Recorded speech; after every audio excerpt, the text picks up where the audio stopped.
The biggest competitor to Grand Theft Auto 6 will be Grand Theft Auto 5. Let that statement hang in the air for a moment. This isn't some clickbait headline or a wild theory spun up in the depths of a fan forum. This is the considered professional assessment of Matt Piscatella, a leading games industry analyst at Circana. And it paints a picture so counterintuitive and so bizarre that it forces us to question everything we think we know about the future of gaming. For years, the world has been bracing for the arrival of Grand Theft Auto 6.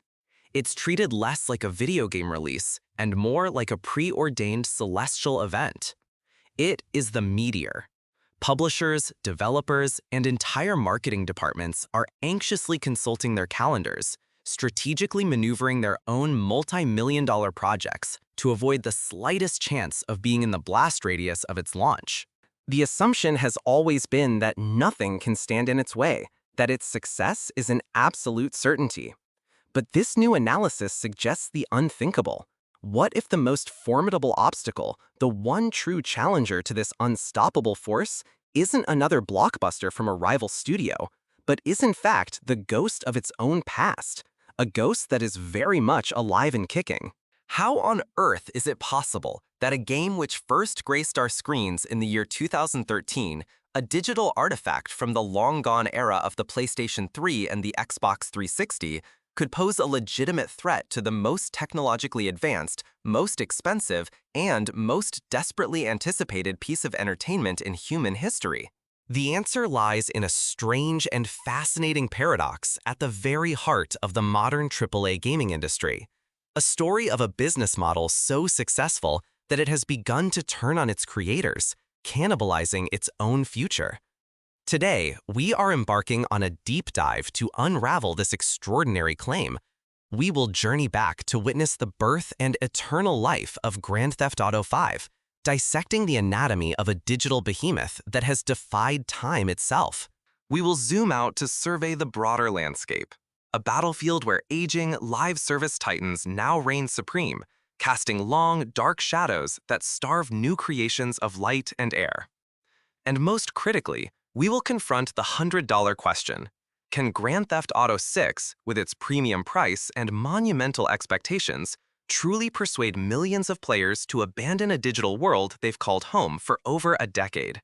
Strap in, because the most defining conflict in gaming's next chapter might not be a war against a new enemy, but a civil war against itself.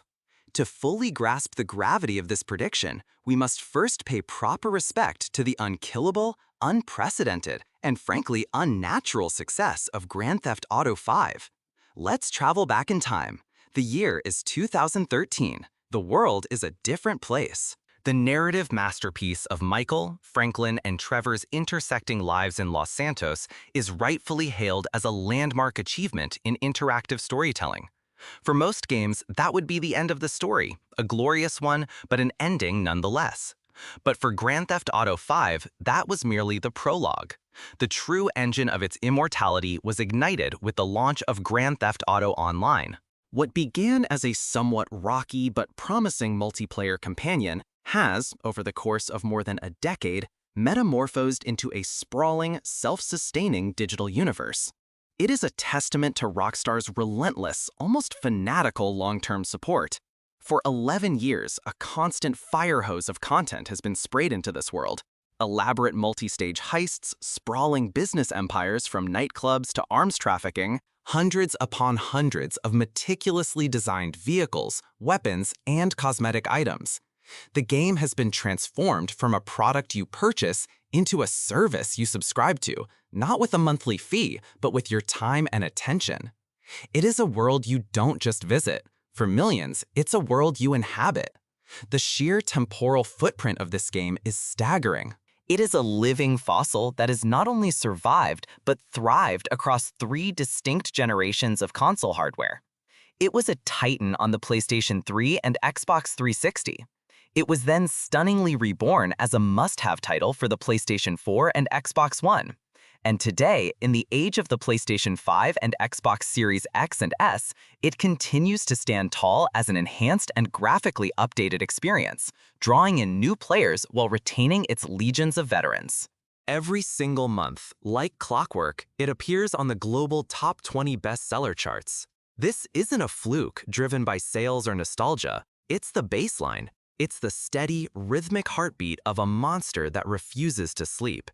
New players, born long after its initial release, are still taking their first steps in Los Santos, while seasoned crime lords with thousands of hours under their belts are still meticulously arranging their fleets of supercars in their high-rise garages.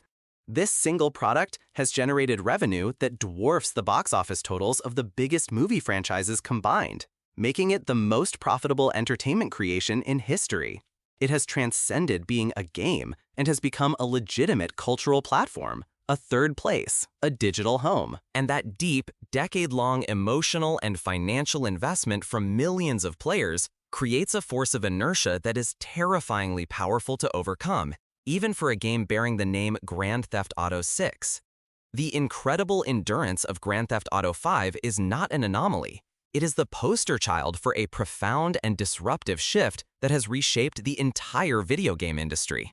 Analyst Matt Piscatella's warning that these are wild times to be trying to make new video games is a direct reference to this new reality.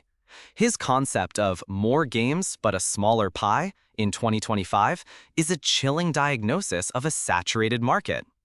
The reason the pie is shrinking for new titles is because the live service behemoths, which the AAA industry itself painstakingly created, have grown into insatiable giants. They were designed to dominate a player's free time and wallet for the long haul, and the strategy was a resounding success, perhaps too much of a success. Now, these very creations are the ones consuming all the market's oxygen, making it profoundly difficult for new games, regardless of their quality or hype, to breathe. It's a classic case of being hoisted by one's own petard. Look at the other titans that share this pantheon of the undying. There's Fortnite, which crash-landed onto the scene in 2017 and didn't just change the game, it bulldozed the entire stadium and built a new one. It evolved beyond a simple battle royale into a dynamic social metaverse, a virtual stage for Ariana Grande concerts, a premier theater for Christopher Nolan movie trailers, and an impossible crossover universe where John Wick can fight alongside Naruto against Darth Vader. Then you have the gentle giant, Minecraft, a global phenomenon since 2009. It's less a game and more a universal box of digital Legos, a tool for creativity that has enchanted an entire generation of players and become a staple in classrooms around the world. These experiences are not fleeting entertainment. They are deeply ingrained hobbies, digital ecosystems with their own social structures, economies, and cultures. They don't ask for a weekend of your time. They demand a portion of your life. When a player has invested years building social connections, accumulating rare items, and perfecting their skills within one of these worlds, the psychological barrier to starting over from zero in a new, premium-priced game is immense. The very business model that guaranteed publishers long-term revenue streams has now erected near impenetrable walls around the most engaged players, and even a company as powerful as Rockstar must now devise a strategy to convince its own citizens to emigrate. It is a truly mind-bending paradox. The architects of the system are now struggling to compete within it.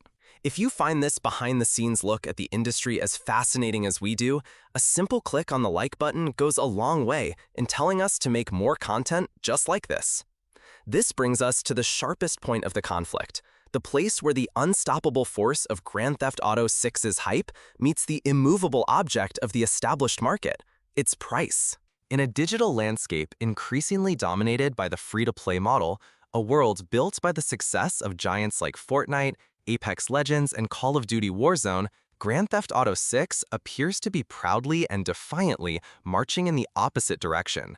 The figures being discussed by industry insiders are vertigo-inducing, with predictions of a potential launch price of up to $100 for the standard edition of the game. Take a moment to process that. In an age where you can download and play some of the most popular and content-rich games on the planet for the low, low price of absolutely nothing, Rockstar is preparing to ask its audience for a significant, premium, upfront financial commitment, the likes of which has rarely been seen for a standard video game. This isn't just a pricing strategy, it's a declaration of intent, a bold-faced challenge to the very trends that are shaping the future of the market. Piscatella himself predicts a slow, inevitable crawl towards a free-to-play baseline for the entire industry over the next, say, 20 years, 30 years. Viewed through that lens, Grand Theft Auto 6, which will undoubtedly be the most technologically futuristic game ever created, Could ironically launch with a commercial model that feels like a relic from a bygone era. Now, of course, the game will almost certainly be bundled with a brand new, state-of-the-art version of Grand Theft Auto Online, meticulously designed to generate a revenue stream of billions for the next decade. But that initial price is the gatekeeper. It's the first and most critical hurdle. The conversation for a potential player is no longer a simple, "Are you excited for the new Grand Theft Auto?" It has become a complex calculation. Is the promise of a new adventure worth $100? And is it worth abandoning the sprawling, customized, and deeply personal criminal empire I have spent countless hours and possibly real money building in Grand Theft Auto 5 for the past decade, all to be a rookie on the streets of Vice City once again? For millions, the answer is no longer an automatic yes. They have a comfortable, feature-rich, and constantly expanding world they can continue to enjoy without spending an extra dime. Rockstar isn't just launching a product. They are attempting to engineer a mass exodus from a world of their own making, and they are charging a steep price for the boat ticket. The final, crucial element in this unfolding drama is a phenomenon we can call the Fortnite factor.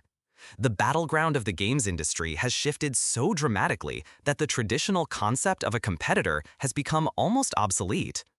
As Matt Piscatella astutely observes, every IP holder is trying to get their IP into a Fortnite or into a Minecraft, rather than building out their own games, because they know that's where the audience is.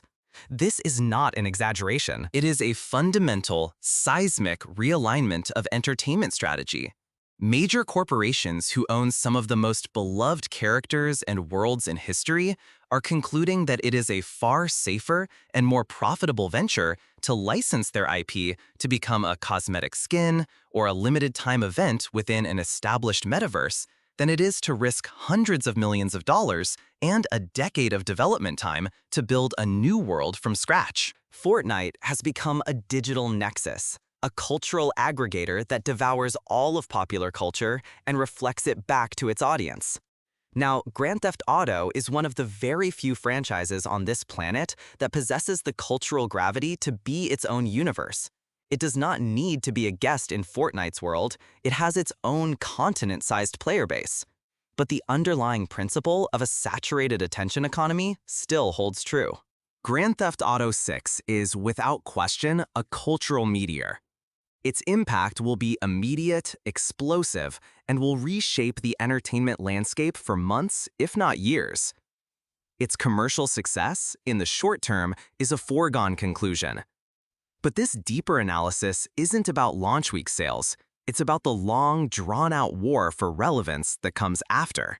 The real question is whether its new online ecosystem can offer an experience so profoundly compelling, so undeniably revolutionary, that it can successfully drain the ocean of Grand Theft Auto 5's active player base, convincing tens of millions to permanently relocate to the neon-soaked streets of a new Vice City. Or will we witness the birth of a fractured empire? A scenario where two distinct, massive Grand Theft Auto online worlds exist in parallel, both officially operated by Rockstar, competing with each other for the same pool of players. This is the truly unprecedented challenge that lies before them. They are not merely launching a sequel. They are attempting to consciously render a living, breathing, and wildly profitable institution obsolete. The greatest adversary for Grand Theft Auto 6 is the long shadow of its own past, a legacy so monumental and so enduring that it threatens to dim the glare of even the most brilliant future. So, what's your take on this civil war? Are you ready to say goodbye to Los Santos forever on day one? Or has the digital life you've built in Grand Theft Auto Online become too valuable to abandon? Let us know your strategy in the comments section below. And if you want to stay ahead of the curve on the biggest stories in gaming, be sure you're subscribed with notifications turned on.